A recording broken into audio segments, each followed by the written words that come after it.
I'm back with another video. The 2002 Chevy Venture horn didn't work, so I traced it down. It was a blown fuse. It showed a blown fuse. It's supposed to be a 15 amp, but I'm out of 15 amps. We put a 20 amp in there, and then I heard the relay clicking. This is the relay. If you have this box will show you which there's a horn relay and a horn fuse. Once I replaced the fuse, the horn relay was clicking when you push it. You could hear it clicking, so that let me know it was getting power there from the steering column. So then I come down to the wiring harness on the old horn and disconnected it, and with the spare 15 amp fuse that I did have, I jumped the two. When this was hooked up, I jumped the two with a paper clip to see if it was getting power. It was getting power, made a spark, and blew the 15 amp fuse. That's what I wanted to happen. So I replaced it with a 20 amp fuse for the time being.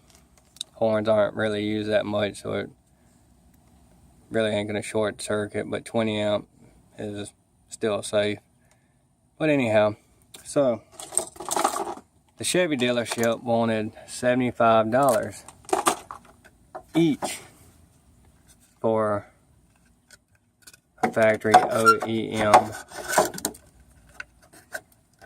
horn that had this plug-in, a special plug-in. Well, I'm not gonna pay $75 for a horn. Just ain't gonna do it. So I went to AutoZone. I'm sorry, scratch that.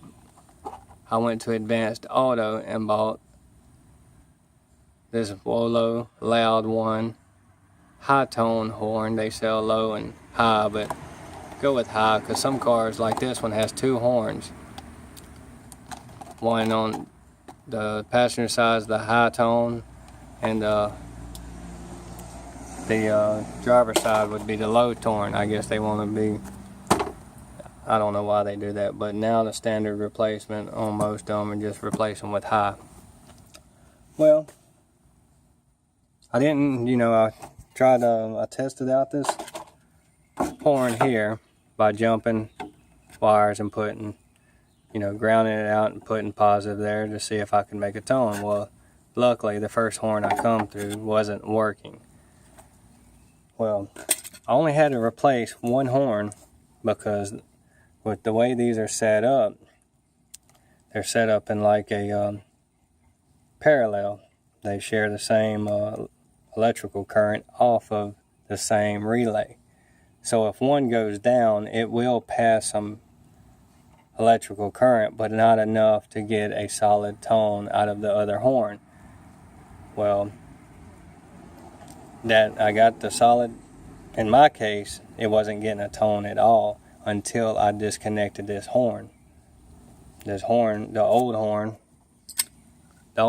must have had a short in it or whatnot. Probably was the reason why that fuse was blown, because this one was going bad. Well, with that bad one hooked up, the driver's side horn would not work. So I went and bought the universal, and I did have to cut this, but I left enough pigtail here that if I ever needed it in the future for something, then I can still use it. I can splice it using these quick splices. These are real good. You put one wire in one end and then the other wire in the other end, and you crimp it closed and then flip the lock over, and it tightens up and catches on these grooves here. which and snaps on the other side, which makes splicing a hell of a lot easier. Well, anyhow, I didn't have to use the splices because it was a direct. It come with the hardware to you know, put the little ends on it. And as you can see, that's how you have to do it. But note, this ground bolt here is a lot bigger than the factory hole on the factory bracket. The stupid factory replacement bracket looks something stupid like that. I mean, really, yeah, in a perfect world that would have worked, but I wanted to keep the factory bracket because it, instead of, you know, being a flat one, this one comes out in angles and puts the horn about where you want it for optimal sound. So I had to take a drill bit and waller it out. I had to use a wood bit too, and just kind of, you know, do like, yeah, shave it off or whatever, because all my tools are somewhere else. This was a fly-by-night job that needed to be done quickly, because we all know a vehicle without a horn isn't too safe at times. But anyhow, once I got that on there and wired it up, the driver's side horn began to work. And we're gonna put this about right here, and I'll show you what it sounds like.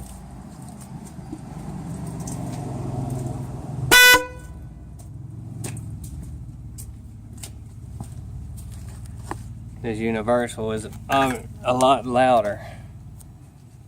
Seems to be a lot louder than factory horns, but I never heard this van's horn prior to getting it. But anyhow, but to get to all this, you need to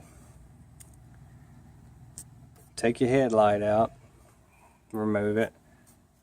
There's a wing nut that's there, a wing nut that's there, and to give you more room to work with, we took the 2 screws, Phillips head here, and there's some a plastic pop that goes up under here for this, and then there's a plastic pop that goes right here.